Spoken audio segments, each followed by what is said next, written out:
sommes à l'heure de Rétro 7 qui accueille ce samedi deux journalistes. Le directeur de publication de l'hebdomadaire Ouara Les Vainqueurs, Michel Tchadja, et Joël Ega, le directeur de publication de Fraternité, qui est également un hebdomadaire. C'est en leur compagnie que nous allons passer au crible certains des événements qui ont marqué l'actualité nationale et internationale de cette semaine.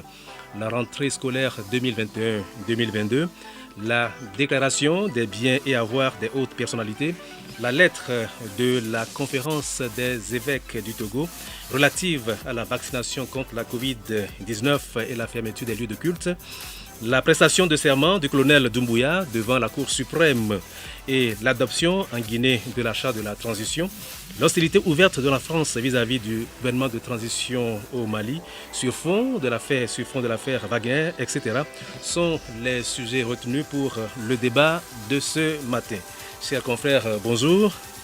Bonjour. Et Michel, une question de curiosité. Ouara les Vainqueurs, tel est le nom de votre hebdomadaire. Que signifie Ouara? C'est ça, les vainqueurs. C'est tout. Voilà, ça veut dire les vainqueurs. Voilà. Mais pourquoi le titre vainqueur, justement, pour votre hebdomadaire? Oh, bon. Je me suis dit que dans la vie, on cherche toujours à être vainqueur. Dans tout ce que nous faisons, il faut être toujours vainqueur. Et je me suis dit que pourquoi pas un organe de presse dans ce sens? Parce que moi, je suis tellement lié à mon terroir, et que chaque fois que je veux donner un nom, pour ceux qui me connaissent savent que j'avais un autre journal, et c'est un nom aussi authentique que j'avais donné. Et aujourd'hui, avec Ouara aussi, j'ai voulu un nom authentique. Je ne voudrais pas importer un nom comme bon. C'est une affaire personnelle. Donc, Ouara, c'est les vainqueurs, c'est tout. C'est parfait. Voilà. J'espère que nous allons être les vainqueurs. Vous allez être les vainqueurs au cours de cette émission, Joël et Michel. Oui, vous, c'est Fraternité. Pourquoi Fraternité? Oui, Fraternité, c'est bon de poser la question parce que c'est toujours important pour nous de faire l'historique. Puisque initialement, ce n'était pas Fraternité, le journal c'était Info Sud. Mais un peu comme Tchadja le dit, les gens ont étiqueté ce nom avec les contingences géopolitiques. Tu es un Aruna, comme on le dit, et tu prends un nom qui illustre, je vais dire, Arunisme. C'est-à-dire que Info Sud, pourquoi tu prends un nom du Sud? Or, Info Sud pour nous, c'est l'hémisphère sud, c'est-à-dire que c'est l'émergence, c'est l'affirmation de cette identité de l'hémisphère sud, l'espoir que nous allons également demain diriger le monde. Enfin, c'est le panafricanisme un peu. Mais ça a été étiqueté, ça nous a pénalisé, au point que de 2008 jusqu'en 2013, on a porté le fardeau, mais on a dit, bon, il vaut mieux que nous montrons notre vrai visage en invitant les Togolais à se réconcilier. Un peu comme moi, même dans ma vie, je pose des actes de réconciliation dans mes choix. Et donc, on a choisi Fraternité. Et pour que le Togo du Nord tende la main au Togo du Sud et qu'on ait au-delà des petits calculs de survie et de complexes.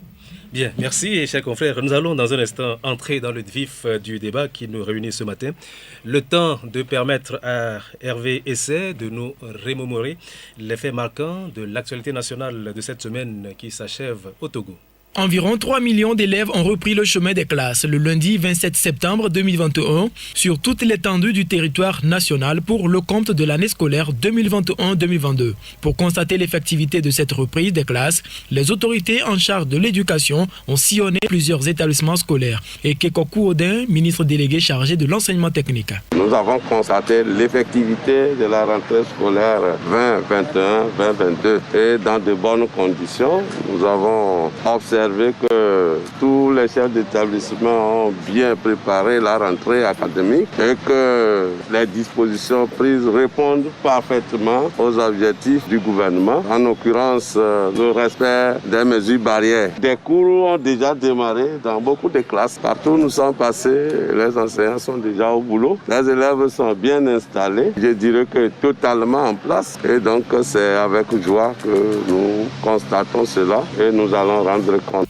Le Conseil des ministres s'est réuni ce mercredi sous la présidence du chef de l'État, Faure Gnassingbé. Le Conseil a examiné un avant-projet de loi, 3 projets de décret et écouté 4 communications. Dans les divers, Madame le Premier ministre a instruit les membres du gouvernement de se préparer à se conformer à la procédure de déclaration des biens et avoirs. Akoda Iwadan, porte-parole du gouvernement. Il était question de revoir un certain nombre de textes relativement à la déclaration des biens et avoirs, tout simplement parce que notre Constitution a évolué entre-temps. Et tout ce processus législatif d'actualisation et de correction des textes afférents à la déclaration des biens et avoirs, ce processus législatif est arrivé à son terme. Il faut que Madame le médiateur de la République soit instituée comme réceptrice des déclarations des avoirs et des biens. Pas loin de la présidence, les députés à l'Assemblée nationale ont amendé jeudi le document de programmation budgétaire et économique pluriannuelle 2022-2024, jouant ainsi leur partition dans la phase préparatoire du projet de loi de finances exercice 2022. Yawadji Badi Tchegan, présidente de l'Assemblée nationale. Notre économie se redresse rapidement et puissamment. C'est le résultat de mesures innovantes et protectrices que notre pays a adoptées dès le début de la crise sanitaire. Les orientations du document de programmation budgétaire et économique pluriannuelle sont, à notre avis, réalistes avec un scénario macroéconomique crédible. Je me permets donc d'encourager le gouvernement à analyser et à prendre en compte les recommandations de l'Assemblée nationale. Les femmes réunies au sein du mouvement Femmes Pyramide crient leur ras-le-bol au sujet de la vie chère et de certains cas d'injustice qu'elles affirment avoir constatés au Togo. En conférence de presse ce mercredi à Lomé, ces femmes ont exposé leurs différentes revendications et appelé les Togolais, en particulier les femmes, à porter le noir tous les vendredis du mois d'octobre afin de manifester leur mécontentement face à cette situation. Emenefa Eklou, membre du mouvement. Chaque Togolais qui sait qu'il a la misère dans sa maison, qui peine à manger au moins 2 fois par jour, qui vit constamment dans la crainte, qui vit constamment dans les endettements de porter du noir. Parce qu'aujourd'hui, pour manger, ça devient un problème. Ce qui pousse certains même à se suicider. Nous avons mis l'accent sur les femmes parce que c'est les femmes qui payent le lourd tribut. Premier sujet de ce débat, la rentrée scolaire 2021-2022. Et le gouvernement s'en réjouit. La rentrée scolaire s'est effectuée sans anicroche et on a vu les membres du gouvernement qui ont quadrillé pratiquement l'ensemble du territoire pour s'assurer du bon déroulement de cette reprise des classes. Alors, de mémoire de Togolais, c'est la première fois, à ma connaissance, qu'il y a eu un tel déploiement des membres du gouvernement. À votre avis, Joël, pourquoi cette mobilisation et quel est le message caché derrière cette mobilisation ? Bon, c'est vous qui trouvez que c'est une mobilisation. Nous trouvons que c'est une routine. C'est pas une nouveauté. Les ministres profitent pour faire un peu de tourisme lors de la rentrée. Faire le tour un peu. Non, je ne suis pas en train de péjoriser. Mais on connaît cet exercice depuis. Mais le déploiement de la dernière fois était quand même particulier. Oui, bon, elle était particulière.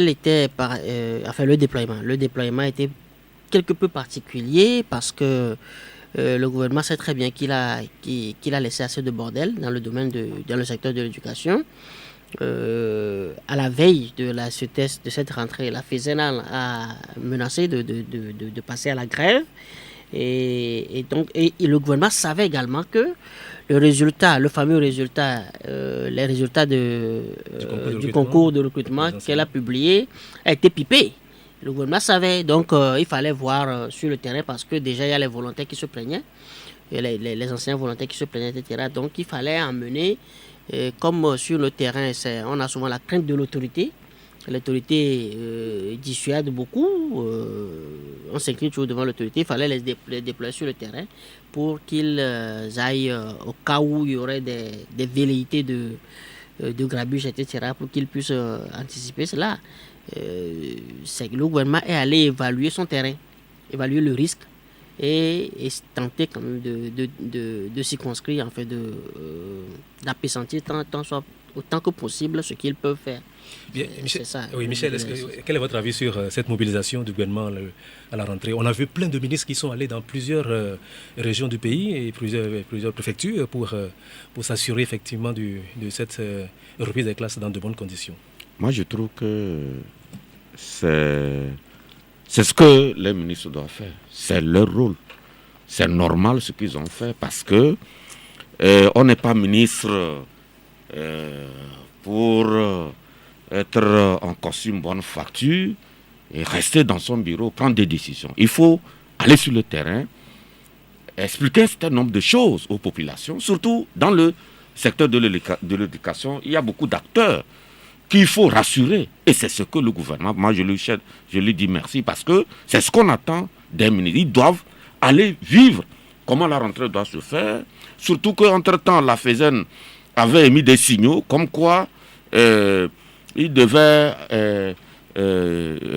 rentrer en grève dès le début, dans l'entame de la rentrée. Donc, le gouvernement, pour appeler ses responsabilités, en allant voir concrètement qu'est-ce qui se fait sur le terrain, moi je trouve que c'est une bonne chose, parce que c'est comme ça un gouvernement doit fonctionner. Oui.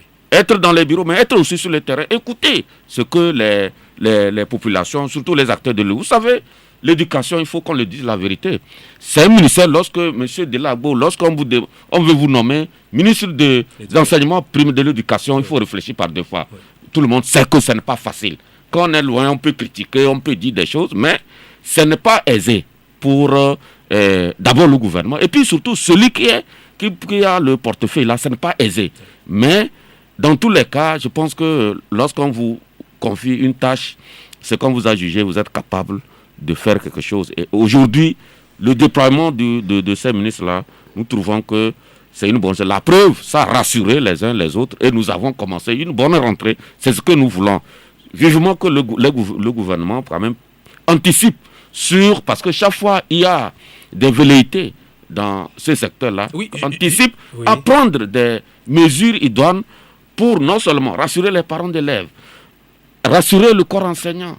Avec la gratuité de l'école, nous sommes en train de voir comment sur le terrain ça va se passer, et rassurer donc les enseignants et en tout cas tout le personnel de l'enseignement primaire et secondaire et technique également, pour que tout se passe bien et que l'année académique 2021-2022 puisse aller à terme sans problème. Voilà. Juste, tous les deux, vous avez parlé de la FESEN qui manifestait d'aller en grève. Et le gouvernement a fini par proclamer les résultats du concours de recrutement des enseignants de décembre 2020, si je ne m'abuse, ce dont il faut se féliciter. Mais n'aurait-il pas fait œuvre plus utile s'il avait fait avant la reprise des classes, Michel Tchadja? Non, nous ne comprenons pas. Nous ne sommes pas au gouvernement. Je pense que cette question-là devait aller à un ministre, surtout à le ministre de l'Éducation. Nous, de l'enseignement primaire, nous, on n'est pas un ministre. Mais on aurait souhaité qu'on donne donc beaucoup plus tôt ces résultats. Vous avez vu, mon confrère parlait des EV. Maintenant, on a proclamé, je pense, au deuxième jour de la rentrée, donc ces résultats, où certains EV ont déjà pris les horaires dans leur école respective, et on proclame, et ils ne sont pas admis. Vous voyez? Donc, si on avait proclamé, d'abord, c'est un concours qui a fait plus de 9 mois, ce qui est anormal. Si l'État organise un concours, ça veut dire qu'il y a un besoin. Et surtout dans l'éducation, c'est qu'il y a un besoin. Pourquoi traîner à donner les résultats? Ça, on ne peut pas expliquer ça. Nous, on ne comprend pas pourquoi ça se passe comme ça. Mais maintenant, à la veille de la rentrée, quand même, il fallait donner ces résultats beaucoup plus tôt. Dans tous les cas, on a donné ces résultats. Maintenant, vivement que ces nouveaux enseignants recrutés soient formés comme c'est ce qu'ils sont en train de faire pour pouvoir en tout cas prendre fonction dans leurs zones respectives pour l'intérêt des élèves. Oui. Joël, oui. La question des résultats proclamés proclamés le 27 septembre dernier. Je rappelle d'abord que c'est la FESEN l'a réclamé dans sa menace de grève. Oui. Et c'était promis avec comme pour les personnes de soignants aussi. Voilà, c'était promis un mois plus tôt au Conseil national du dialogue social. Pourquoi ça n'a pas été fait? Et on a attendu que la FESEN réclame et pour que le gouvernement s'exécute. C'est d'abord ce qui a été, comme ça nous avons titré notre article sur la question, la FESEN crie et le gouvernement s'exécute. Et c'est regrettable. C'est regrettable que pour l'enseignement, qui est le premier pilier du développement, parce que l'économie peut être bien, l'agriculture peut être, ça dit, tout peut bien aller, mais quand il n'y a pas l'homme pour valoriser, quand l'homme n'est pas formé pour valoriser cela, c'est inutile. Il y a de richesses que d'hommes. l'écrivain l'a dit. Et les pays comme la Malaisie, autres, là, le Singapour sont arrivés là aujourd'hui parce qu'à un moment donné, ils ont arrêté tout pour dire nous nous consacrons à la construction de l'homme. Alors, on badine avec l'avenir des jeunes. Quand je dis qu'on badine avec l'avenir des jeunes, parlons des résultats même qui ont été publiés. Le ministre avait annoncé 2200 et quelques enseignants qui seront recrutés, enfin 2200 et quelques candidats qui seront retenus. Finalement, il semble qu'on s'est retrouvé avec 2500 candidats. Le site de la présidence parle de 2400. Au niveau du ministère, on apprend 2500. Finalement, on ne sait pas. Ce qui a fait le tour sur les réseaux sociaux là, est-ce que c'est les résultats exhaustifs ou non?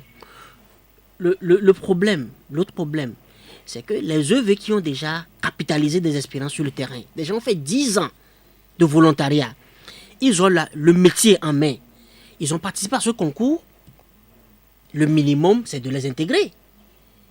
Puisqu'ils ont formé déjà des citoyens qui servent. Quelqu'un qui a fait 10 ans, l'enfant qu'il a reçu au cours primaire, elle doit être, je crois, en classe de première, je crois. Donc, il a montré ses preuves. Cette personne a une certaine expérience. Il a une certaine expérience à valoriser. Maintenant, c'est des kidams qu'on amène et on leur fait suivre seulement une formation d'une semaine pour aller sur le terrain. Pour former qui? Pour donner quel type de formation?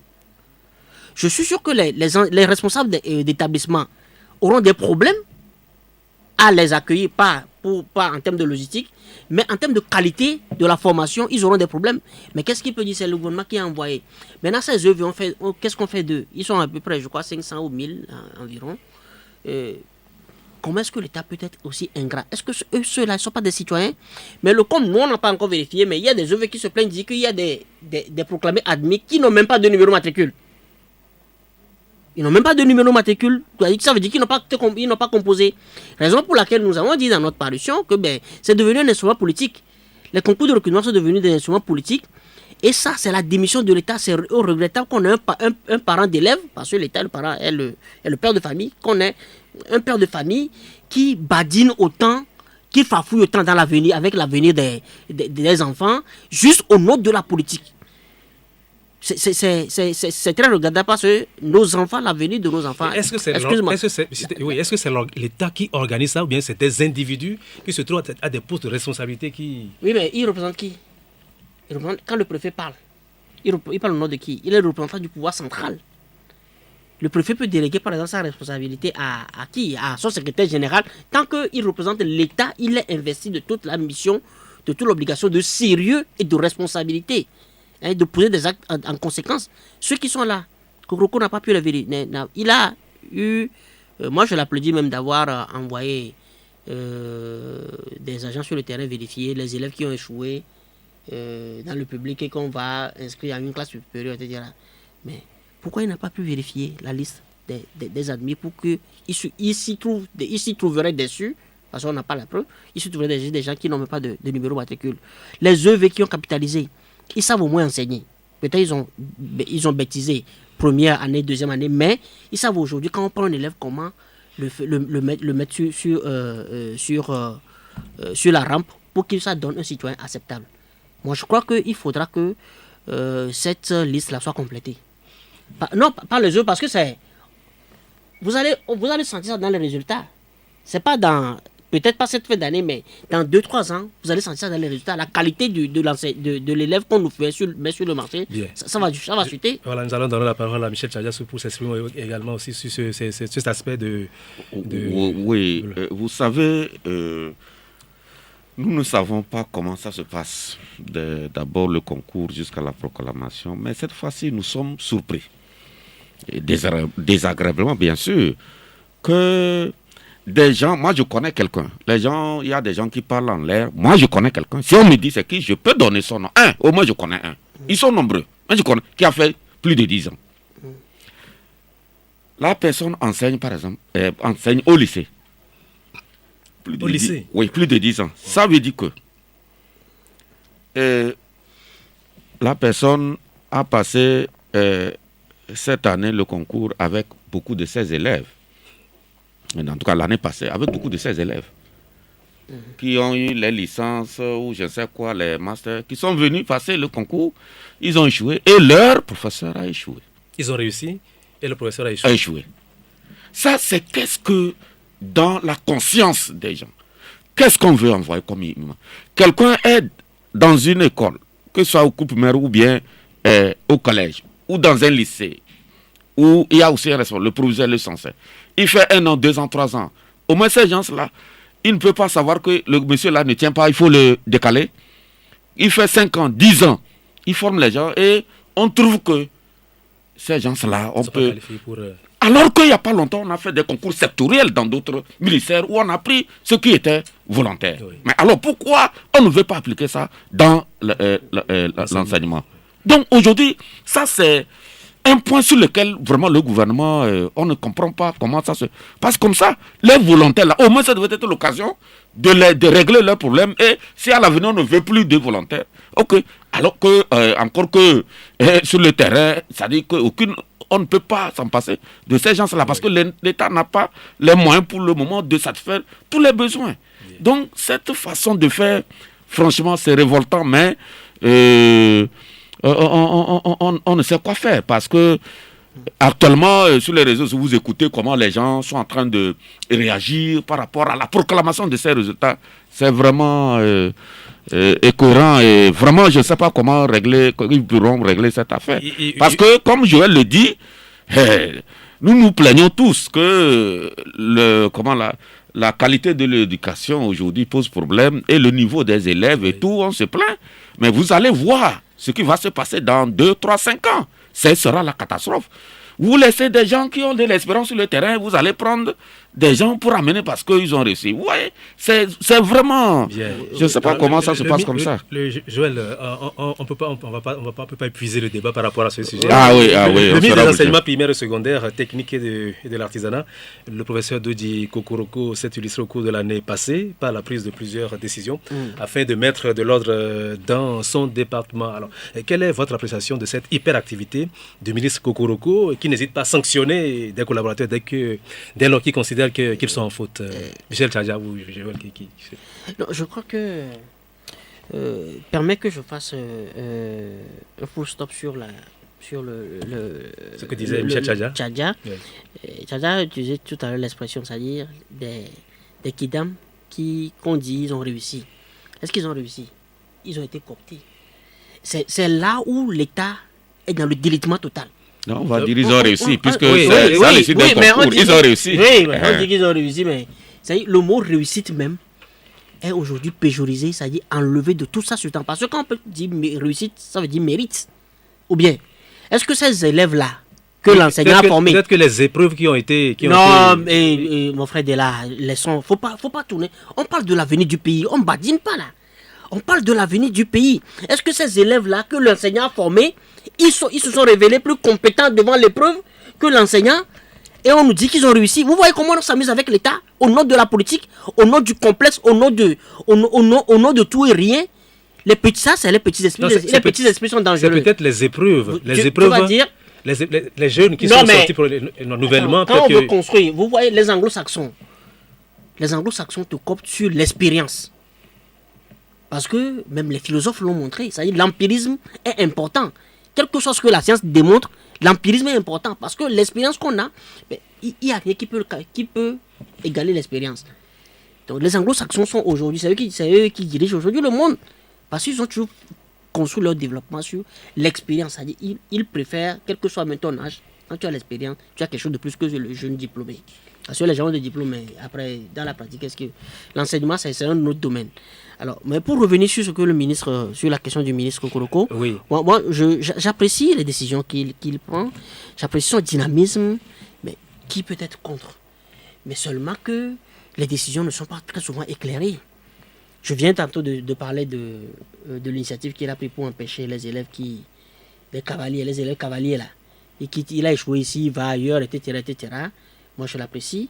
Mais nous avons été également les premiers à les critiquer sur la suspension des cours de répétition.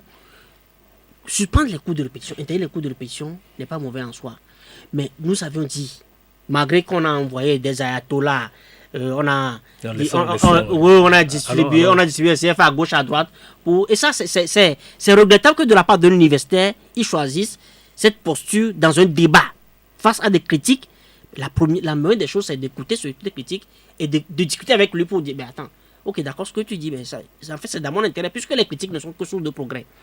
Alors, nous avons dit, cette histoire sont l'interdiction des cours de répétition devrait être fait. De l'argent à qui? Pour faire quoi par rapport à la cour de répétition? Oui, non, je dis, on a distribué de l'argent aux gens pour qu'ils contrôlent ce que nous avons dit. On connaît la pratique. C'est un secret de polichinelle. On connaît la pratique. Oui. Moi, je ne voudrais pas qu'on aille dans ce débat passé. Non, sinon, j'aurais pu vous demander si vous avez une preuve de ce que vous avancez. Mais c'est qu'on ne va pas aller dans ce débat. L'argent pour vous contredire. N'allons pas dans ce débat. Moi, ce que je voudrais savoir, Joël, on a vu, c'est que les décisions ça, vous êtes libre de donner votre point. La décision du ministre, du professeur Dodi Kokoroko, est-ce que ça ne prouve pas que le ministère des enseignements primaires et secondaires, que ce département est malade, qu'il y a tellement de problèmes? Je le disais, que Tchadja m'a coupé, mais la question, par exemple, des répétitions, c'est une plaie. Une gangrène qui a été entretenue dans le système durant des années. Alors, pour guérir une vieille plaie là, ce n'est pas du jour au lendemain. C'est-à-dire que c'est pas par baguette magique qu'on prend une décision pour régler, par exemple, la question. C'est devenu, quand on prend la question des répétitions, il faut remettre en cause même le programme. La lourdeur des programmes. Et qui fait que, on sait déjà que quand on met, nous trois ici, on nous met dans la même classe, on nous distribue, on nous administre des cours, on n'a pas la même capacité de rétention. Ça y est, pour plusieurs raisons, dispositions naturelles, conditions dans lesquelles tu viens à l'école, etc. Donc, les répétitions sont devenues nécessaires. Mais, ok, s'il faut garder les répétitions, comment le gérer? Il faut que le ministre procède règle le problème de façon holistique. Il faut le prendre dans son ensemble, voir toute la mafia qui est autour et dire, ok, d'accord, on peut le garder, mais ça sera fait juste dans cette limite-là. On ne peut pas faire une répétition où, par exemple, les 200 élèves qui étaient dans ils étaient 75 dans la salle, on les réunit tous dans une même salle, ça fait 200 élèves, on dit qu'on fait répétition. Or, dans ce lot-là, il y a le premier de la classe qui est obligé de venir à cette répétition. C'est de n'importe quoi. Ça, il faudra le régler dans une démarche consultative, etc. Il faut le régler. Donc, il y a plein de décisions que le ministre a prises qui peut être encore plus utile. Moi, je suis partisan du concept selon lequel dans un État, le ministère de l'Éducation doit être un poste où quand tu viens, tu fais au moins 5 ans. Parce que l'éducation se planifie. La question des résultats qu'on a publiés, par exemple, normalement, ça doit être une planification. Aujourd'hui, est-ce que les 2400 ou les 2500 qu'on a déployés là, ça résout le problème de l'effectif? Non, ça ne résout pas le problème. Donc, c'est une question de plan. Il faut qu'il y ait un ministre constant qui est là, au moins 5 ans, qui suit le plan. Au moins un plan mais on peut avoir peut-être des fonctionnaires. C'est pour ça que le secrétaire général du ministère est là. Oh non, mais moi je trouve que, parce que quand le ministre vient aussi, il vient avec son gouvernement. C'est ça aussi le problème. À part le secrétaire général, selon les pratiques au Togo, à part le secrétaire général qui n'est pas amovible, le ministre vient avec son directeur de communication, son directeur de cabinet, il vient avec des techniciens, etc. Ça dit qu'on mute les gens à volonté. Or, si le monsieur est là pour au moins une durée assez acceptable, il fait des réformes courageuses, il nous fait évoluer un peu pendant que l'autre également vient et il construit dans la continuité de ce que son prédécesseur a fait. Bien. Et Michel Tchadja, oui, je voudrais vous poser également la même question. Et le ministre Kokoroko s'est illustré par la prise de plusieurs décisions. Et alors, comment vous trouvez son activité? Vous savez, le professeur Kokoroko, qu'on ne l'aime pas, c'est un bon sœur. Ça, tout le monde le sait. C'est un monsieur qui travaille. Mais au niveau des enseignements primaires et secondaires, je me pose beaucoup de questions. Je sais que ce qu'il est en train de faire, si c'est pendant des années l'éducation, il y a beaucoup de choses qui se passaient dans l'éducation, des choses anormales qui ont fini par rentrer dans les habitudes des gens. Mais il faut quand même à un moment donné casser cette dynamique-là. Et c'est ce que le ministre Kokoroko est en train de faire. Mais moi, la question que je me pose à chaque fois que je vois, c'est comme je me demande si vraiment il a un mécanisme pour le suivi de toutes ces décisions-là. Parce que si vous prenez depuis sa nomination jusqu'à ce jour, quelqu'un s'est amusé à compter ses communiqués. Ma foi, c'est au-delà de la centaine. Les communiqués qu'il pratiquement par semaine. En un an. Oui, En un an. oui, les communiqués, des fois, il y a 2 ou 3 par semaine. C'est au moins la preuve que quand même il travaille, il réfléchit sur ce qui est Mais là. moi, je me pose la question, est-ce qu'il a les moyens de suivre l'exécution de ces décisions-là? La preuve, les répétitions. Moi, je suis quelqu'un, par exemple, qui ne voyait pas d'un bon œil les répétitions qu'on donne aux enfants les mercredis soirs, les samedis soirs, dans les classes où l'enseignant, le mercredi soir, devient le répétiteur de ça. J'ai appelé ça toujours de l'escroquerie que certains enseignants organisent. C'est l'escroquerie. Il n'y a pas autre chose que ça. Et quand le ministre Coco a pris une décision pour interdire ça, j'ai dit, oh là là, mais est-ce qu'il pourra, parce que nous voyons tout le temps, ça continue allègrement, ces répétitions-là. Des fois même, les élèves viennent pour la répétition, le maître vient, il copie quelque chose juste au tableau et il dort durant ce temps-là et il collecte les 100 francs, 200 chez les enfants et puis c'est fini. Mais si quelqu'un a les moyens de prendre si Joël prend le répétiteur pour ses enfants chez lui à la maison, personne ne peut. Ça permet même de voir si ce que l'enseignant fait donne comme cours. Est-ce que, avec le répétiteur, ça permet de voir est-ce que vraiment il y a quelque chose qui évolue dans ce sens ou pas. Et donc, moi, il y a certaines de ces décisions que je ne pousse pas forcément. Mais je me dis que vous savez, le monde éducatif, c'est un monde très complexe. Il y a des choses que vraiment, quand vous êtes dedans, vous vivez, vraiment vous êtes révolté. Et je pense, le professeur Kokorko veut régler un certain nombre de problèmes. En tout cas, je peux me tromper, mais ce que je pense de lui, il a envie de régler un certain nombre de problèmes. Mais il en prend tellement de décisions que... Il ne faut pas qu'il embrasse tout à la fois. Voilà. Parce que qui trop embrasse... Voilà. Donc, c'est ça qui est mon inquiétude. Est-ce qu'il peut suivre les décisions, le suivi des décisions qu'il est en train de prendre? C'est là où le problème se pose. Mais globalement, disons que quand vous voyez la manière dont le monsieur s'y prend depuis qu'il a le portefeuille, on sent qu'il a envie de faire quelque chose, d'apporter quelque chose de, en tout cas, de substantiel à l'éducation. Et vous l'avez dit dans votre speech, qui n'hésite pas même à sanctionner ses collaborateurs, des proviseurs, ce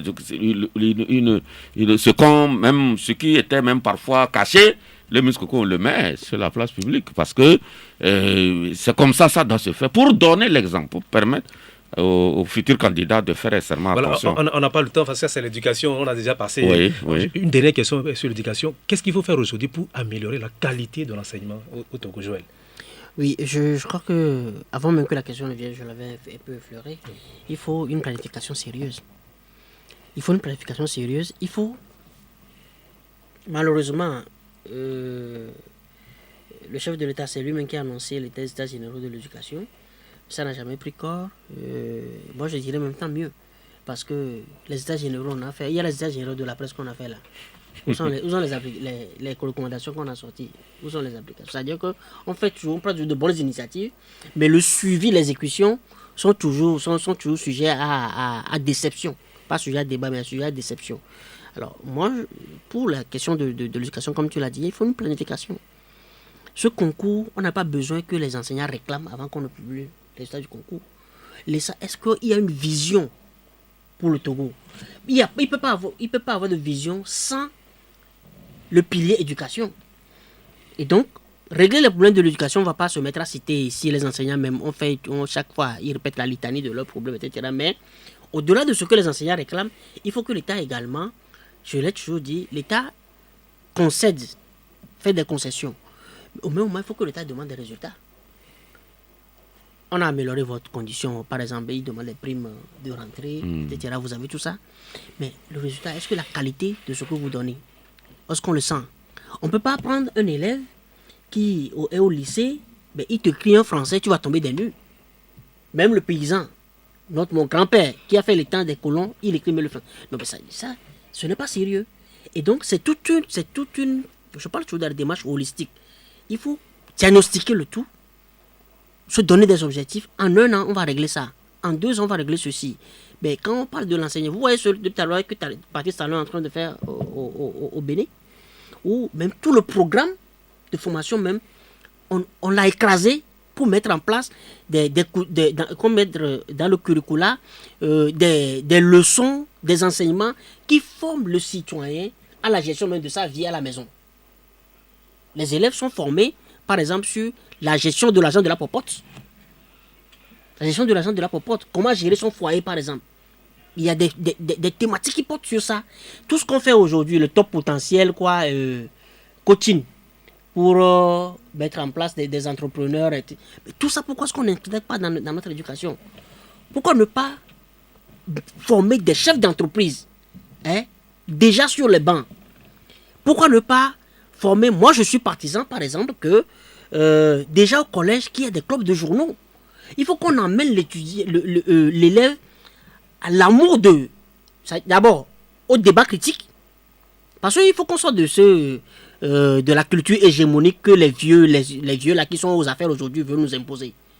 Le citoyen, il faut lui inculquer la culture du débat, la culture de la contradiction. Ceux qui sont au pouvoir aujourd'hui ne sont pas vieux. Au contraire, c'est des jeunes qui sont au pouvoir aujourd'hui. Et puis il faut prier pour vieillir aussi. Le patron, le président même a dit que ces vieux-là, il faut toujours compter avec eux. Quand on l'a investi, quand il faisait le Mali, est-ce que je vais aller au 4e mandat ou pas, que les vieux-là, on ne peut pas se débarrasser d'eux, il faut compter avec eux.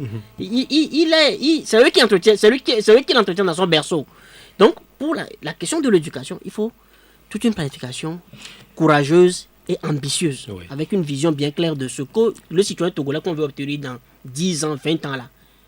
Quelle est la qualité qu'on veut lui donner? Un peu comme le Rwanda l'a fait aujourd'hui. Les Rwandais exportent aujourd'hui leur expertise. Bien. Alors, Michel Tchadja, un mot sur la question?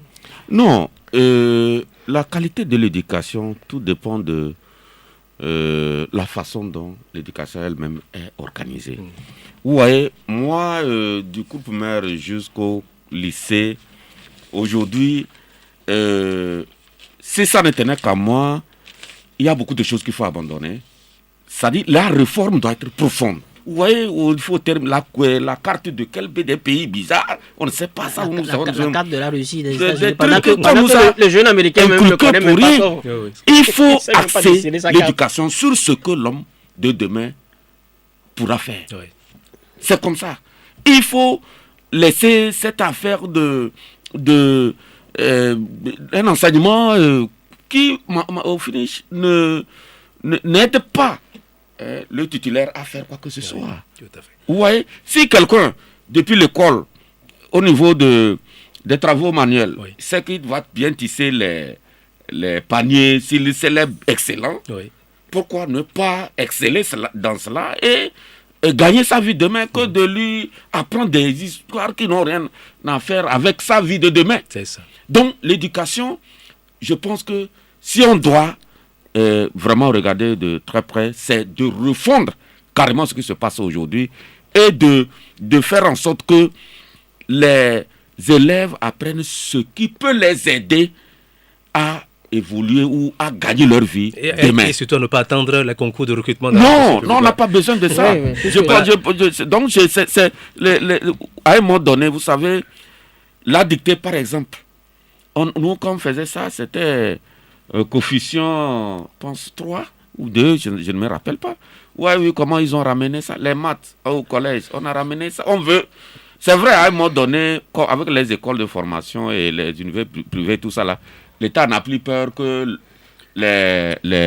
par exemple, les bacheliers. Avant, l'État, comme c'est l'université, l'État même cherchait à viser pour que un grand nombre, parce que l'État faisait. Aujourd'hui, on veut, tout le monde aura les diplômes, mais peu seront efficaces. Aujourd'hui, c'est le constat qu'on fait. Nous allons passer au deuxième sujet de ce débat, la déclaration des biens et avoirs. Alors, dans le communiqué sanctionnant le Conseil des ministres, Madame le Premier ministre a instruit les membres du gouvernement de se préparer à se conformer à la procédure de déclaration des biens dès que Madame le médiateur de la République sera en mesure de les recevoir. Le processus a été long. Le quotidien Liberté parle d'une si longue et sinueuse route vers la déclaration des biens, ce qui faisait douter de certaines personnes de la volonté réelle des autorités de se conformer à cette obligation. Mais là, on peut dire que l'on se rapproche de plus en plus de la mise en œuvre de cette disposition constitutionnelle. N'est-ce pas, Michel? Vous, dont le journal affiche à sa une, je cite, « Le gouvernement enfin prêt à passer à l'acte ». Je pense que aujourd'hui, si le gouvernement est enfin prêt à passer à l'acte, c'est une bonne chose que les Togolais attendaient depuis un long moment. Parce que depuis la Constitution de 1992, c'est écrit blanc sur noir dans la Constitution que les hautes personnalités de l'État doivent déclarer leurs biens avant de rentrer en fonction. Ça n'a pas été fait. Je ne suis pas au gouvernement, ne me posez pas la question pourquoi ça n'a pas encore été fait jusqu'à ce jour. Même mon souhait, c'est qu'un jour ou l'autre, que ça puisse rentrer en vigueur. C'est ce que le gouvernement, par l'intérieur de Madame le Premier ministre, a dit le mercredi passé en Conseil des ministres. Et dans le communiqué, je m'amusais sur une radio en posant la question, mais on dit que dès que le médiateur sera en mesure de... Je dis, mais elle est où? Elle est en voyage ou quoi? Et bon, il y a une source qui nous informe qu'elle n'a pas encore prêté serment. C'est pourquoi, bon, pour prêter serment, bon, je ne sais pas. Oui, on peut poser encore une autre question. Pourquoi elle n'a pas encore prêté serment? Bon, c'est compliqué. Ça c'est... Bon, on ne peut pas répondre à ces questions. Dans tous les cas, ça, il va falloir... Parce que moi, ce qui me fait un peu mal, c'est que quand vous prenez les gens de l'OTR, ils font la déclaration de leurs biens. Leurs amis de Aplusia, avant de rentrer en fonction, sauf erreur de ma part, ils ont prêté serment. Comment? Ils ont fait la déclaration de leurs biens. Mais alors, pourquoi ça doit traîner un peu au niveau du gouvernement depuis des années? Je pense que si aujourd'hui ils arrivent à le faire, bon, c'est une bonne chose. Joël, là, je crois on va sourire là. Le confrère l'a bien dit, c'est une voix si sinueuse. Et les faits donnent raison. Moi, ça m'a même échappé que le Premier ministre a dit qu'une fois que le médiateur sera... Quoi? À mesure de recevoir... Une fois de se préparer... voilà. C'est une déclaration politique. On comprend que Dame Siré Mero, après la violente douche qu'elle a connue le 14 septembre dernier, il faut qu'elle se remette en selle. C'est normal. Je serai à sa place, il faut trouver quelque chose pour faire oublier carrément cela et rebondir dans le... On n'a pas d'institut de sondage pour parler de sa popularité, mais popularité il y a. Donc il faut rebondir aujourd'hui dans le cœur des Togolais et dire, bon, j'ai fait amende honorable. Sinon que la question des déclarations des biens, c'est un jeu de chat et de la souris auquel le pouvoir joue. Juste pour faire... moi je dis, on est dans une gouvernance diversive. On fait que de la diversion. Cette histoire traîne depuis, je crois, 2 ans, non? Qu'on a initié cette loi, cette fameuse loi. On est venu, c'est-à-dire ceux qui sont censés donner l'exemple de la déclaration des biens sont venus relire la loi pour la diluer. Et maintenant, celui qui doit veiller à l'exécution de la loi, la médiatrice, on met du temps elle a été nommée, je crois, elle a été déjà nommée, c'est Awanana, pour qu'elle prenne fonction, etc. C'est-à-dire, on se moque de qui? On a l'impression que, bon, le gouvernement croit tromper quelqu'un. Mais aujourd'hui, la loi, maintenant, on a la phase, oui, mais pourquoi, la dernière phase. Pourquoi on ne rentre pas dans l'exécution? Pourquoi pour l'exécuter, on tourne en rond? Et puis, au finish, même si aujourd'hui les ministres déclarent les biens, le problème, Afrobaromètre l'a montré, la confiance a périclité en Togolais, au moins 87%. Il n'y a plus de confiance. Le Togolais ne croit plus en l'État. L'État ne donne aucune raison aux Togolais de croire en son sérieux. Un concours on dit un concours qui est censé être sérieux, bien contrôlé. On publie des résultats qui laissent perplexes. À chaque fois qu'on veut prendre une décision, on tue la confiance du citoyen.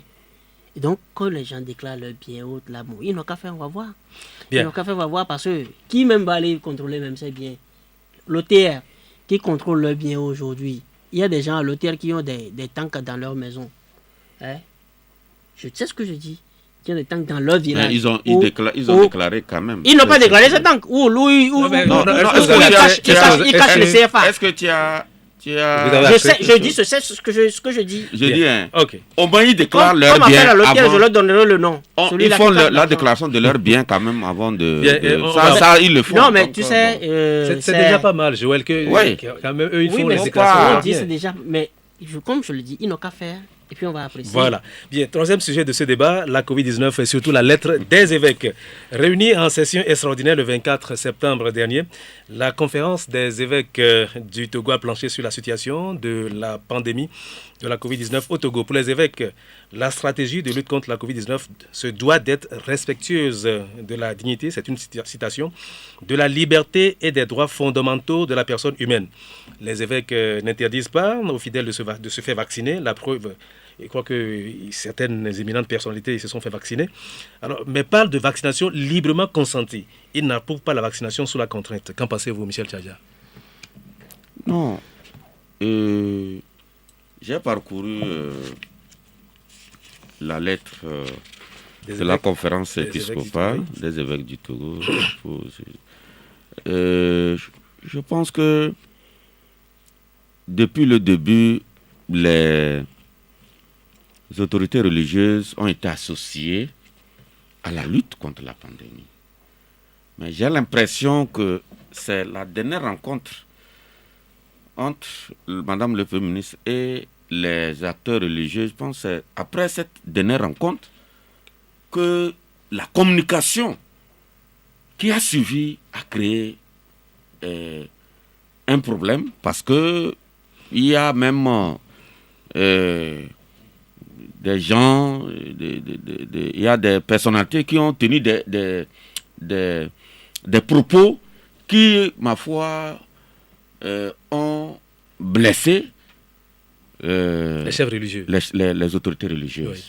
Parce que, je le disais quelque part, on ne peut pas lutter contre le coronavirus en demandant à Dieu de se taire. Je pense qu'on doit intégrer Dieu dans cette lutte. Ça, partout, dans tous les pays, pratiquement au monde, c'est comme ça. Ce paramètre est très important. Parce que quand on dit que les gens qui vont aller à l'église n'ont qu'à présenter leur passe vaccinal, leur carnet vaccinal, avant d'avoir accès à la maison de Dieu, je trouve qu'on a poussé le bouchon trop loin.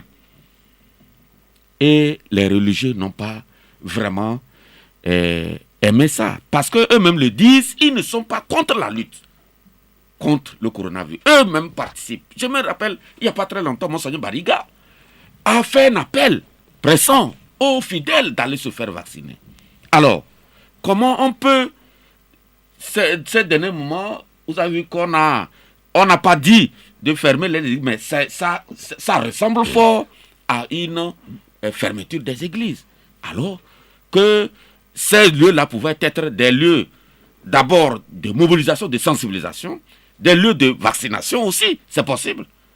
Vous voyez, donc tout ça là, je pense que c'est ça qui a mis en courroux les évêques, et ils ont pu faire cette sortie qui, ma foi, à mon avis, sape quelque part les épaules du gouvernement. Les gens doutaient.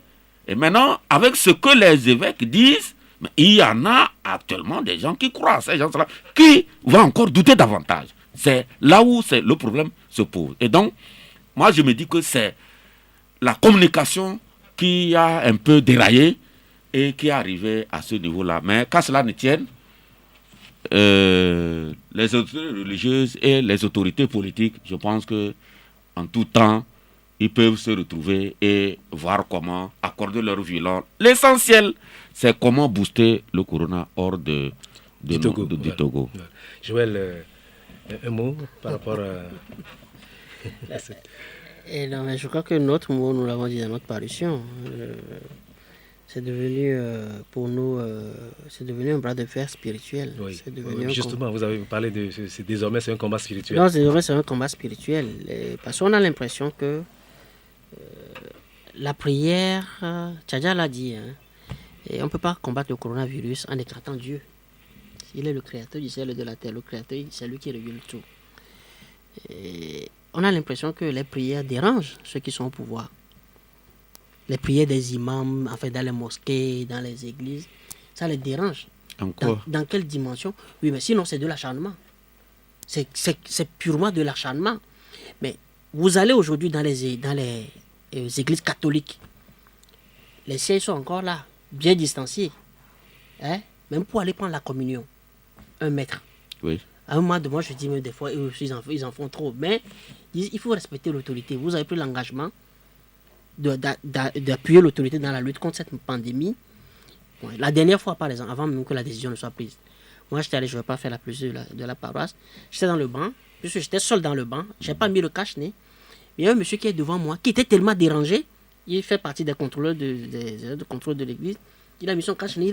Il a envoyé qu'on vienne me dire de mettre le cache. Je dis non, vous en faites trop. Moi, je suis à près de 5 mètres de moi. L'autre est à près de 10 mètres de moi, etc. Donc, les églises ont soutenu le gouvernement dans la lutte contre cette pandémie. En quoi est-ce que, pour prendre des décisions, il faut fermer ces églises-là? Et comme César l'a dit, mais il y a des paroisses qui ont accueilli des agents de vaccination. Moi, j'ai des amis qui se sont fait vacciner sur ma paroisse. Parce qu'ils ont vu, ils disent, ah bon, je peux venir. On les a enrôlés. Ils se sont fait vacciner. Donc, le problème du gouvernement avec les églises, c'est ailleurs. C'est pas contre le coronavirus. Peut-être on a tout... Oui, mais sinon, à quoi ça sert? À quoi cela sert? À plus forte raison qu'autour d'une église, il y a toute une économie également qui est là. Il y a toute une économie. Nous sommes en pleine vie chère.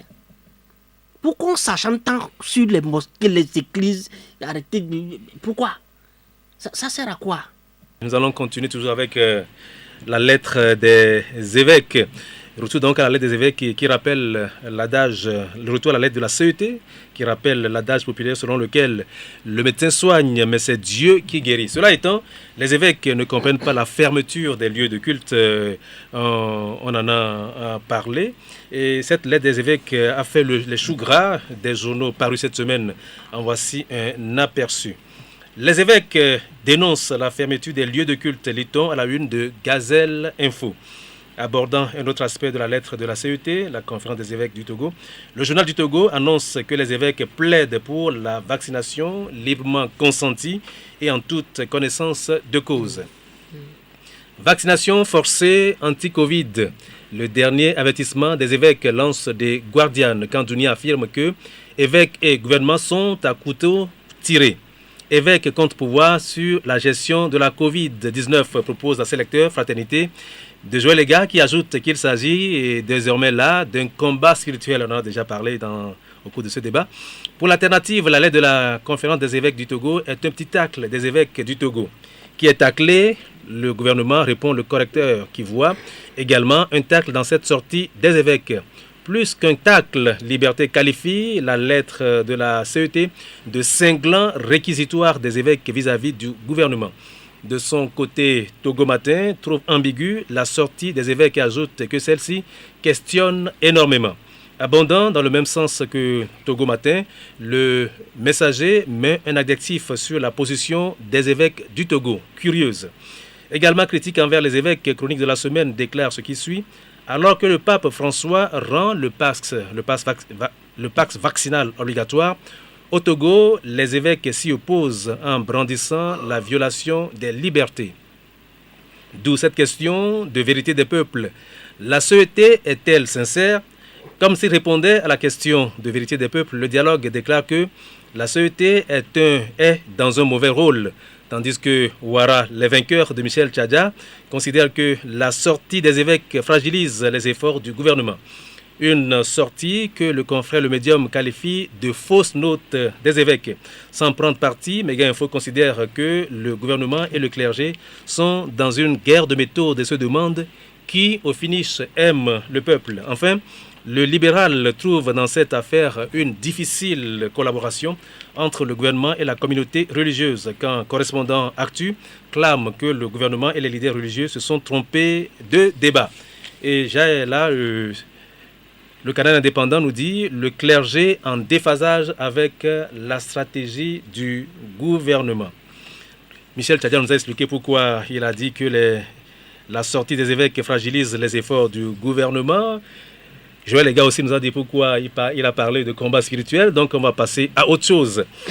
Le Forum des organisations de défense des droits de l'homme au Togo aurait déploré ce qu'il a appelé le laxisme des Togolais quant à l'observation des gestes barrières contre le coronavirus, y compris dans les établissements scolaires. À votre avis, qu'est-ce qui explique cette situation? La lassitude et comment amener les élèves à prendre au sérieux cette pandémie? Michel.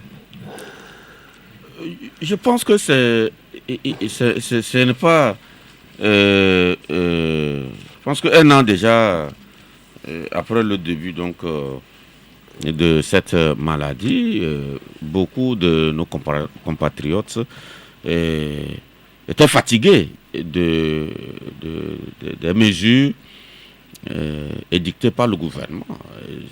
Alors que la maladie sévit encore. Et de quelle manière?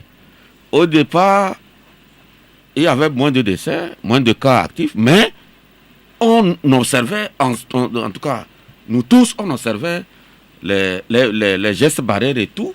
Mais au fur et à mesure qu'il y a plus de décès, avec beaucoup de cas actifs, on se rend compte que même les dispositifs de lave-mains à l'entrée de certains services administratifs, il n'y a même pas de dispositif de lave-mains.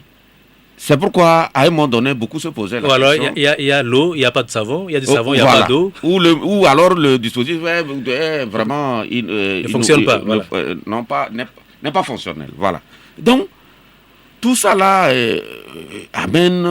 je pense que c'est ça qui a amené donc, ces organisations à dire qu'il y a relâchement. Ce qui n'est pas normal. On doit quand même, comme le disent les militaires, maintenir l'arme au pied parce que la maladie essaie toujours de passer par d'autres moyens à nous gagner. Les variants, au départ c'est Corona, après c'est les variants Delta, tout ça là, on ne sait pas. Il y aura variant Oméga ou quoi, on ne sait pas.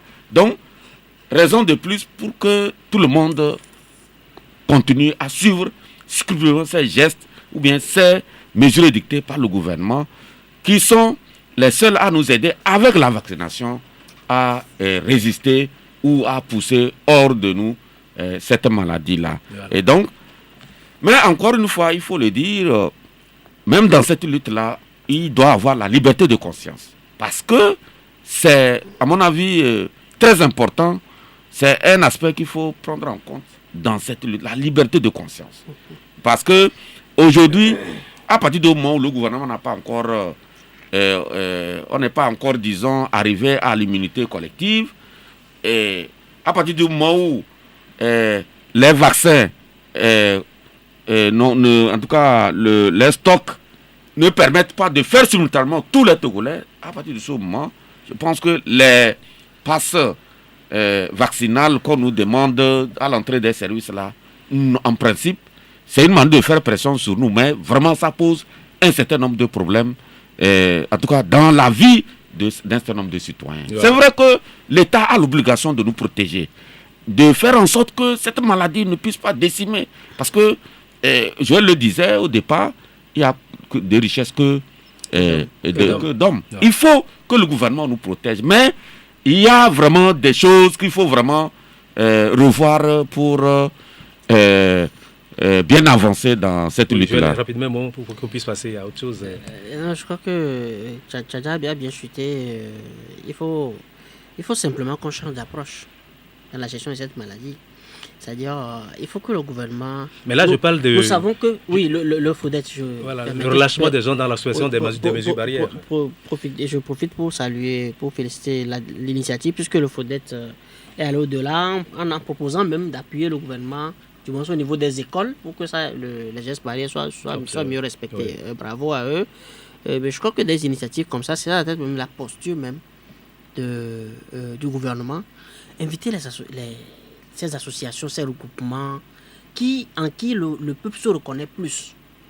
Les associations de défense des droits de l'homme, etc. Bref, il faut dire que le relâchement est arrivé parce que les gens, à un moment donné, en avaient marre. On n'a pas fait de couvre-feu au Ghana, comme au Togo. On n'a pas fermé les églises. Mais les gens se demandent, mais pourquoi? Quand tu traverses la frontière avec la bavette là, Tchadja arrive tout à l'heure, au niveau de la frontière, he's Togolese, come here, on te pénalise. Pour avoir mis de... Non, c'est un signe distinctif. Oui, Non, mais on ne te pénalise pas pour avoir mis la barrette. Parce que ça, là, il faut faire. Je suis d'accord. Et on te reconnaît comme Togolais, donc bon. Tu laisses quelque chose avant de passer. Voilà, tu laisses quelque chose avant de passer. Or, citoyens ordinaires ghanéens, bon, ils savent qu'ils se reconnaissent entre eux. Donc, on est en train de biberonner, de dorloter carrément le corona. L'approche a péché sérieusement. Il faut plutôt conscientiser, plutôt que de faire violence, d'étouffer les gens, d'étouffer l'économie. On sait qu'on a affaire à un État violent. Quand vous dites qu'il y a de richesses que d'hommes, peut-être que c'est ce que le gouvernement, l'approche du gouvernement, c'est que le gouvernement tient à la santé. Peut-être que vous me direz l'économie. Mais justement, mais attends, c'est les hommes qui animent l'économie, non? Quand on étouffe l'économie, on asphyxie. Est-ce qu'on fait la promotion de l'homme à travers cela? Bien. Non, un État violent. Non, je pense que tu as exagéré. Non, ça, c'est État violent. Ça, c'est mon appréciation. Dans cette lutte-là. Tu as parlé tout à l'heure de la communication. Pas la violence. L'État n'exerce pas la violence quand même sur nous. Qui a fait braquer. Tu ne peux pas parler de l'État violent. Les termes même sont violents. Non, mais vous suivez par exemple. Au niveau du CNR, on dit non, si on ne sait pas si les comportements ne changent pas, on sera obligé de fermer encore les églises. On sera obligé de. Les écarts de langage de certains, on ne peut pas prendre ça généralisé, dire que l'État est violent. L'état d'esprit qui nous gouverne est violent. Il faut qu'il change. Il faut qu'on change. C'est de Joël qui va. Oui, mais beaucoup sont d'accord là-dessus. Bien, nous allons dire rapidement. Non, pas la violence quand même. Nous allons passer, dirons rapidement, des femmes pyramides qui ont relancé encore le mouvement et demandent aux Togolais d'être habillés en noir tous les vendredis. Qu'est-ce que vous en pensez, Joël? Moi, en ce qui me concerne, sans commentaire, si ça peut apporter quelque chose. Mais tant mieux. Seulement qu'on est face à un régime, comme je l'avais dit, au-delà de la violence, il est réfractaire. Toutes les initiatives qui sont prises, on péjorise toujours, on dit bon, ils vont le dire pendant 2-3 jours, et puis ça va aller, ça, on passe à autre chose, non? Ou bien on jette un projet là qui fait diversion, et puis on avance. Bon, si l'initiative des femmes pyramides, ça peut faire. J'aime beaucoup le mot diversion là. Oui, non, mais on est dans une gouvernement diversifiée. Combien de projets on a alignés depuis 16 ans? Et ça n'a rien donné. Nous, on crie, les gens crient. C'est mal géré. Monsieur le Président, venez contrôler, on ne fait rien. Et puis on enligne encore notre projet. On est carrément dans la diversion. Michel Tchadja, oui, quel est votre avis par rapport à ces femmes-là qui parlent de la vie chère Non, je sais que je ne connais pas ces femmes-là. Oui. Je ne sais pas quelles sont leurs vraies intentions. Je sais que la vie chère, c'est en tout cas la chose la mieux partagée actuellement entre les Togolais, mais par les Togolais, j'allais dire, mais femmes pyramides, je ne connais rien de ces femmes-là. Je ne sais pas qu'est-ce qu'elles font, qu'est-ce que moi je ne les connais pas. C'est pourquoi je ne peux pas m'aventurer sur ce qu'elles font. Deuxième volet de cette. Mais tu as entendu parler de l'initiative. Deuxième volet de cette. Oui, mais je ne les connais pas. Je ne sais pas ce que c'est. On va avancer. Deuxième volet de cette émission. Je ne sais pas. Ils ont leurs médias Deuxième volet de cette émission, l'actualité internationale. Mais toi, tu es en samedi noir. Mais avant d'aborder le premier sujet, je vous laisse au bon soin d'Anani Vidjirakou, qui revient sur certains événements qui ont fait la une de cette actualité cette semaine. La junte au pouvoir en Guinée a dévoilé lundi la charte qui s'appliquera jusqu'à l'instauration d'une nouvelle constitution dans le pays. Le document ne fixe pas la durée de la transition, mais détermine son cadre juridique, ses organes, etc. Les organes de la transition sont le Comité national du rassemblement et du développement CNRD, son président, un gouvernement et un conseil national de la transition CNT qui fera office de parlement et composé de 81 membres. Selon la charte, aucun membre de la transition ne pourra se présenter aux prochaines élections. Cette charte est entrée en vigueur depuis ce vendredi avec la prestation officielle de serment du lieutenant-colonel Mamadi Doumbouya comme président de la République de Guinée. Tension entre le Mali et la France. Choguel Maïga, le premier ministre malien de la transition, lors de son passage à la tribune des Nations Unies, a accusé la France d'abandon en plein vol du Mali. Il annonce de ce fait l'obligation de chercher des des solutions face à un retrait de la force française Barkhane. Choguel Maïga. Le gouvernement malien a l'obligation de chercher des solutions pour sécuriser les personnes et les biens au Mali. À partir du moment où nous avons une solution qui ne donne pas totalement satisfaction et qu'en cours de route, on nous abandonne en plein vol, pour le moins, si on est un gouvernement responsable, on doit s'interroger, ne faut-il pas chercher d'autres solutions, d'autres partenaires qui ne sont pas exclusifs, mais on ne peut pas nous interdire, en tant qu'État souverain, de prospecter d'autres formules. Moi, je ne connais pas de groupe Wagner. Le jour où le gouvernement malien va signer un accord, et certainement, ça pas pour longtemps, mais on rendra public avec qui on a signé. La réaction de la France ne s'est pas fait attendre. Par la voix du ministre des Armées, le Quai d'Orsay a menacé le Mali de perdre le soutien de la communauté internationale s'il faisait recours aux mercenaires de la société russe Wagner. Jeudi, c'est au tour du président français Emmanuel Macron de manifester sa colère suite aux propos de Choguel Maïga. Il s'est dit choqué et demande aux autorités maliennes d'organiser les élections en février et d'arrêter de mettre en prison les dirigeants politiques. Emmanuel Macron. J'attends qu'ils respectent leurs engagements, qu'en février, il y ait des élections, que la CEDEAO prenne ses engagements. Nous avons, lancé un processus, nous sommes exigeants, nous sommes engagés, parce que nous voulons lutter contre le terrorisme et pour la sécurité. Nous le faisons à la demande d'États souverains, je le rappelle. Pour moi, maintenant, ce que j'attends, c'est que le processus électoral soit fait, que ceux qui sont là par le fruit d'un coup d'État respectent la vie démocratique et arrêtent de mettre en prison les dirigeants politiques, qu'ils fassent leur travail, qui consiste au retour de l'État à Kidal, dans le nord du pays, ce qu'ils ne font pas depuis des mois. Le président tunisien Kais Saïed a nommé mercredi une femme comme premier ministre. Son nom, Najla Bouden Romdan, une première dans l'histoire de la Tunisie, et sa nomination vient combler le vœu de l'association tunisienne des femmes démocrates dont la présidente est Neila Zoglani. C'est la première fois dans l'histoire politique tunisienne et arabe qu'une femme soit nommée comme chef de gouvernement, et de première rencontre le 26 juillet avec monsieur le président, on a demandé non seulement la nomination d'une femme à la tête du gouvernement, mais aussi pour respecter la parité dans le gouvernement. La nouvelle chef du gouvernement tunisien, Najla Bouden Romdan, est âgée de 63 ans et est géographe de formation. Et puis, affaire de viol sur une jeune femme chanteuse camerounaise installée en Côte d'Ivoire. La victime a déposé une plainte contre le ministre ivoirien de la Réconciliation, Kouadio Kona Bertin, encore appelé Kakabe. Ce dernier a lui aussi porté plainte pour ce que son entourage qualifie de diffamation et d'escroquerie. Accusé dans cette affaire, Kakabe dit qu'il n'a rien à... La France, dont les premiers dirigeants ne contrôlent plus leur nerf. La dernière montée d'adrénaline est consécutive aux propos du Premier ministre malien qui estime que la France a abandonné son pays en plein vol. Répondant au Premier ministre malien, le président Macron a tenu les propos que vous venez d'entendre, chers confrères. Une honte, un gouvernement illégitime parce qu'issu de 2 coups d'État, etc.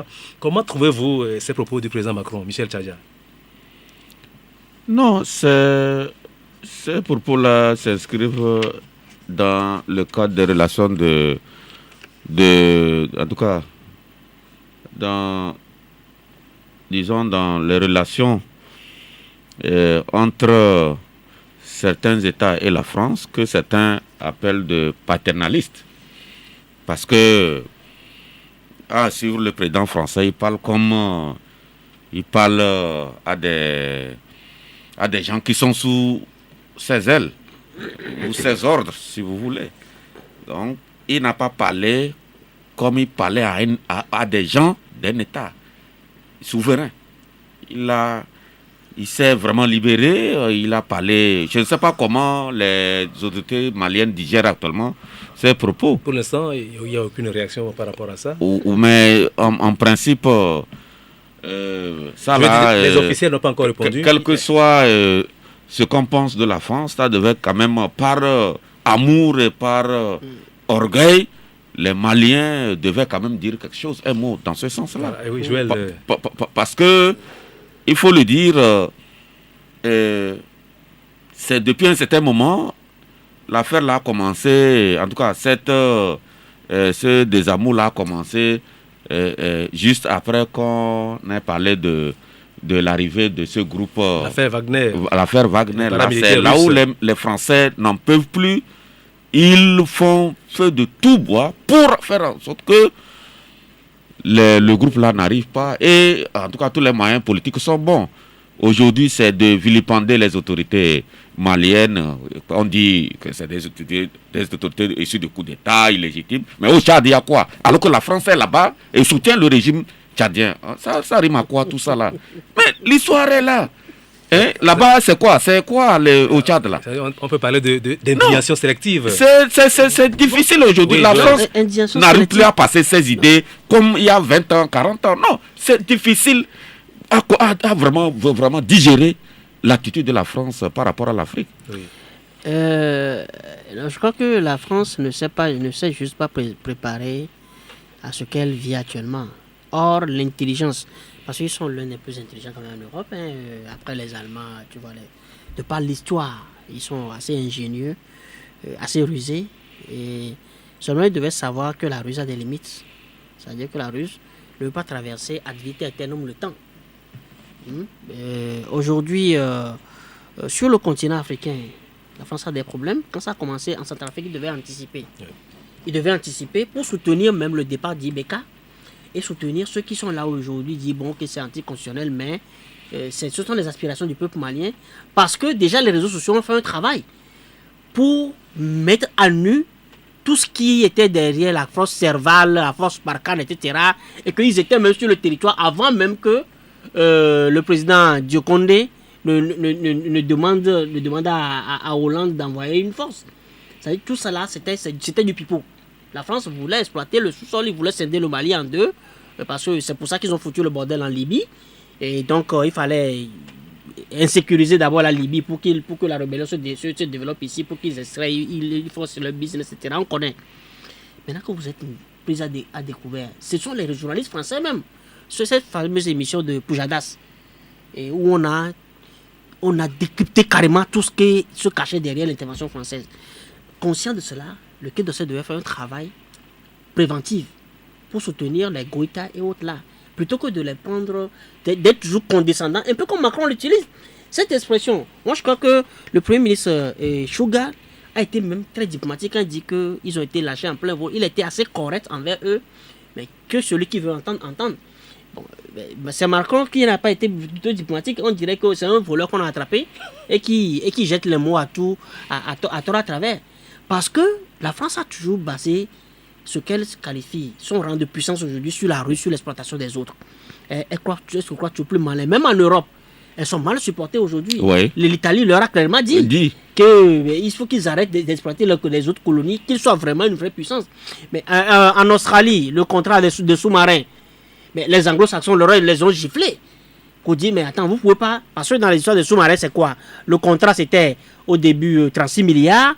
Après, on a augmenté, ça a augmenté comme une bulle jusqu'à arriver à 56 milliards d'euros. Et les Australiens ont dit, mais attends, c'est quoi votre histoire?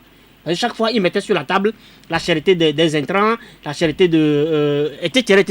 Jusqu'à le contrat est arrivé à 56 milliards. C'est toujours la même ruse. C'est-à-dire que cette ruse cynique-là qu'ils ont eue à l'endroit des Africains, c'est la même chose qu'ils ont voulu appliquer sur leurs amis blancs, et qui leur ont dit, mais allez vous faire foutre, on dénonce le contrat. Alors,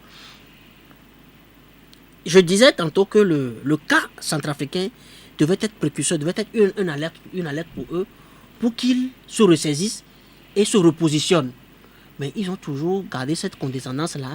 Et Wagner, ayant compris que mais ils ont fait ça en Centrafrique, la France n'a pu rien faire. Wagner se déplace aujourd'hui en Libye, où ils ont emporté, c'est eux qui ont soutenu la rébellion qui est venue dégager Idriss Déby, enfin, où les Français ont profité pour éliminer Idriss Déby. Ils sont allés, puisque eux-mêmes ils ont foutu le bordel dans le Sahel, mais Wagner se déplace sur les traces qu'ils ont laissées. Et ce qu'il faut comprendre, c'est que nous sommes vers le retour de l'ancien bloc issu du lendemain de la Deuxième Guerre mondiale. C'est-à-dire les blocs de l'Est, les blocs de l'Est contre le bloc de l'Ouest. Seulement que c'est la France qui sera grande perdante, parce que les États-Unis ont anticipé, ils ont vu ça très tôt. Les problèmes qu'il y a eu entre Donald Trump et les démocrates pour le... Est-ce que quand Biden est venu, il a rompu la coopération avec la Russie? Aucunement. Est-ce qu'il a remis en cause la coopération, enfin, les dialogues qui ont été créés avec la On va dire un mot de la Guinée. En Guinée, une charte de transition a été adoptée cette semaine et le colonel Mamadi Doumbouya a prêté serment hier devant la Cour suprême comme président de la République. La charte de la transition en Guinée exclut des élections à venir tout membre des instances dirigeantes de la transition. C'est une mesure à saluer, n'est-ce pas, Joël? C'est une mesure à saluer. C'est une mesure à saluer. Quand il dit tout membre de la transition, ce n'est pas seulement le gouvernement. Il a étendu dans les 84 articles de sa charte, on l'a étendu même aux 81 qui vont composer le Parlement de transition. Le Parlement de transition, le président, etc. Ça dit, ça fait au moins une belle brochette d'environ 200 personnes environ qui n'auront pas droit de citer dans les compétitions électorales à venir. Ça, ce sont des démarches courageuses. C'est en cela que je salue... Pourvu que ça dure. Pourvu que ça dure. Ça dure jusqu'aux élections. Oui, jusqu'aux élections. Les gens respectent cela. Oui, mais je crois que la différence entre... La Guinée a connu plusieurs coups d'État. La particularité de ce coup d'État, c'est que, contrairement au récent coup d'État qu'on a connu d'Addis Camara, qui fait de son degré intellectuel, la façon dont il est arrivé, etc., ça créait problème. Il était même plus vite que les Sankara, qu'il voulait autant copier. Celui-ci a cité un bel icône, Johnny Rawlings. Et je crois que ce qu'il fait, à l'exception de Rawlings qui a fait une révolution sanglante, qui était obligé également de le faire, lui il ne fait pas de révolution sanglante, il ne fait pas la chasse aux sorcières, mais il dit bon, mettez-vous derrière le rideau. Et il a l'onction populaire. C'est aussi ça. Quand vous voyez le hurrah répulsif qui a été réservé à la CEDEAO qui est venue, etc. Les Guinéens n'ont pas du tout hésité à sortir pour dire à la CEDEAO, bon, peut-être ceux-là, on ne les connaît pas, faites ce que vous pouvez. Non, ils ont dit non. Même si on ne les connaît pas là. Ça, c'est bon pour le moment. Ça, c'est notre solution à nous. Oui. Et donc, il faut des solutions conceptuelles. Des solutions conceptuelles.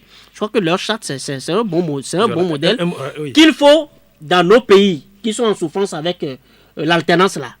Il nous faut des choses comme ça pour créer, ces approches. Quelle approche? Ces approches, ces genres de chartes là, comme en Guinée là, quelque chose d'inclusif qui dit bon, ceux qui sont toujours badinés avec l'État jusque-là, mettez-vous derrière. Mais ça ne peut pas se faire dans un contexte particulier. Oui, mais attendez. Michel, on ne peut pas comparer ça. Michel, rapidement. Comment on ne peut pas comparer? On peut rentrer dans un accord courageux où on dit, le chef de l'État même dit, ok, on a eu suffisamment de problèmes, je suis au 4e mandat, ça quel problème? On l'a fait avec l'accord politique global. Quel accord politique global? L'accord politique global a écarté qui? Ce que je voulais dire par rapport à la Guinée, je pense ils sont sur une bonne voie. Je pense que, tirant les erreurs du passé, les dirigeants de la transition actuellement ont envie de mieux faire. Aujourd'hui, c'est de les encourager à aller sur cette voie-là. Parce que les Guinéens souffrent trop alors qu'ils ont beaucoup de richesses naturelles qui pouvaient les aider à bien vivre.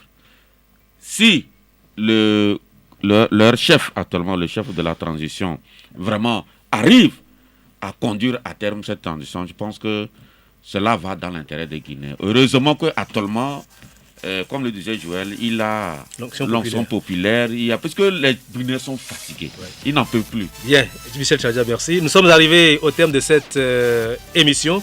Je remercie les confrères Michel Tchadja, le directeur de publication de l'hebdomadaire Ouara Les Vainqueurs, et Joël Lega, le directeur de publication de Fraternité. Et oui, vous l'avez compris, pour être invité à cette émission ce matin, il fallait avoir un pass. Le pass, c'est le titre de directeur de publication. Auditrices et auditeurs de Victoire FM, recevez mes sentiments de gratitude pour votre fidèle accompagnement. Les 3 mousquetaires Hervé Essay, Anané Vidirakou et Haïté Messon se joignent à moi, le 4e, pour vous donner rendez-vous samedi prochain pour un nouveau numéro de Rétro 7, si Dieu le veut. Excellent week-end à toutes et à tous. Au revoir.